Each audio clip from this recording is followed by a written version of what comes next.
Hey guys, Eric here out at the Bethlehem Golf Club. In today's video, we're gonna talk about how to stop hitting behind the ball instantly. But before we dive into that, a quick word from today's video sponsor. Hey guys, today I wanna talk to you about the hanger training aid. Now, I don't know if you've seen this or used this before, but it is absolutely my new favorite training aid. This hanger here creates and controls what I think is the most important part of the swing, which is the wrist angle. It snaps right on. It takes me probably 30 seconds to put on. I can put it right in my golf bag. And best of all, the main trait of a training aid that's really good is you can hit balls with it. You can actually hit balls with it. So I love this hanger training aids.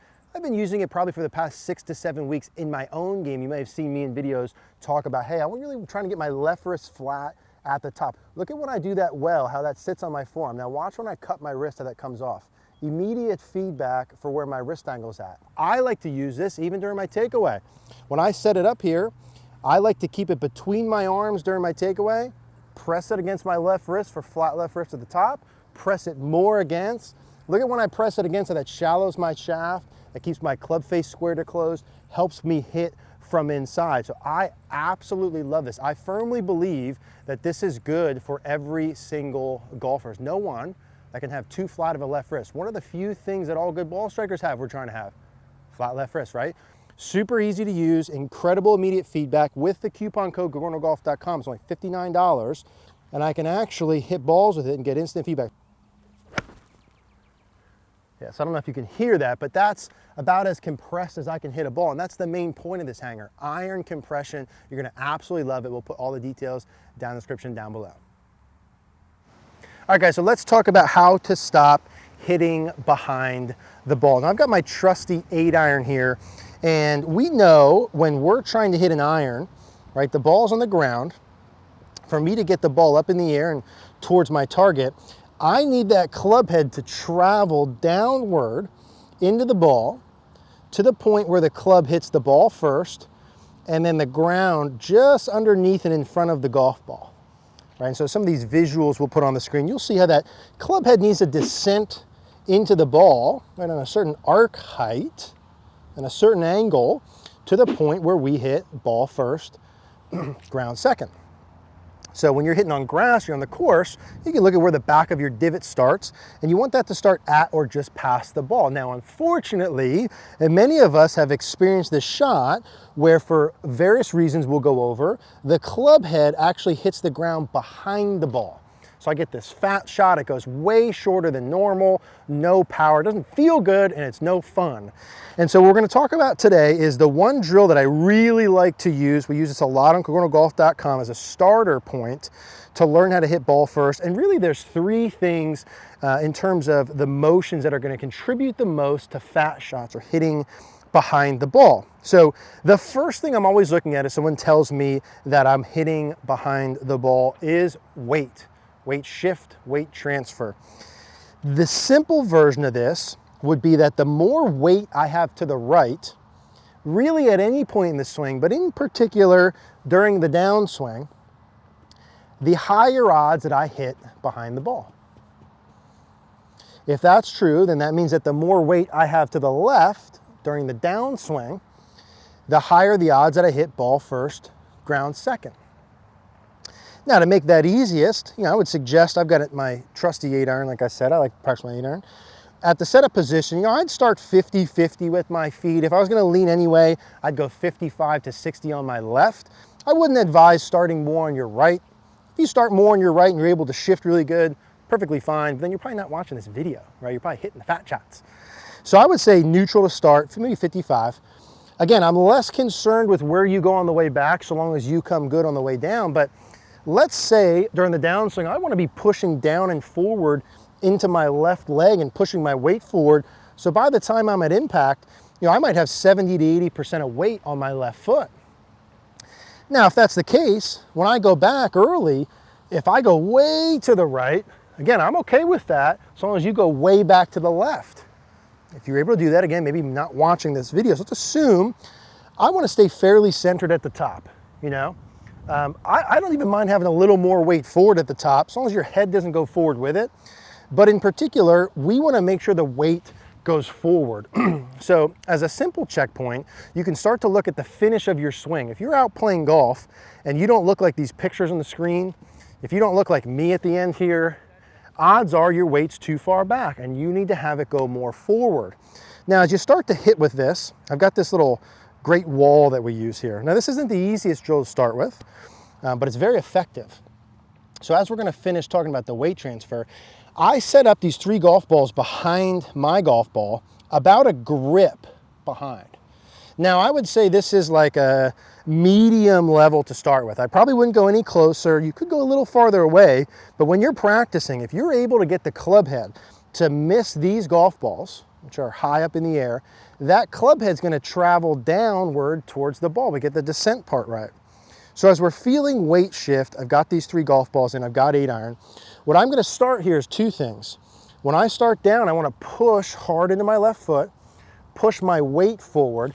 You're gonna feel like I've got this wall here that I'm trying to push my body into, especially my belt buckle. And I'm pushing my body forward, and I wanna make sure that I finish like those pictures. Like, let's cross off some variables here. So normal setup, I got my golf balls in there. I'm just gonna do a 1/2 or 3/4 one, feeling the weight forward with everything on the left at my finish. And that would be point number 1 to eliminate hitting behind the ball. Now, you might do this and still hit behind the ball, but at least I've eliminated one of the big variables. And I want you to finish how I finish, right? Almost no weight on my foot. I've got my foot rolled over. You can do that, you don't have to. My weight's forward, my body's forward and facing the target. The more I can get into that good finish position, if it's no more complicated than that, it's no more complicated than that. The more my body goes forward as I turn, the more my low point's forward. And you might start getting some sensations with the wrist angles that we'll talk about in order to miss these golf balls. Weight forward, good finish. Yeah, that's a nice crisp iron shot. Again, note the finish position. Weight fully forward, body fully forward. And I would start there, okay? And I would start to chip some little shots. You might hit this golf ball as you're working in. Good news, it's just a ball, it'll roll away, right? You can re-put those in. And so I'm gonna hit balls with just the weight forward, maybe 5 to 10 reps, and just start to work those pieces. Now, the second piece that I would look at would be the trail shoulder motion.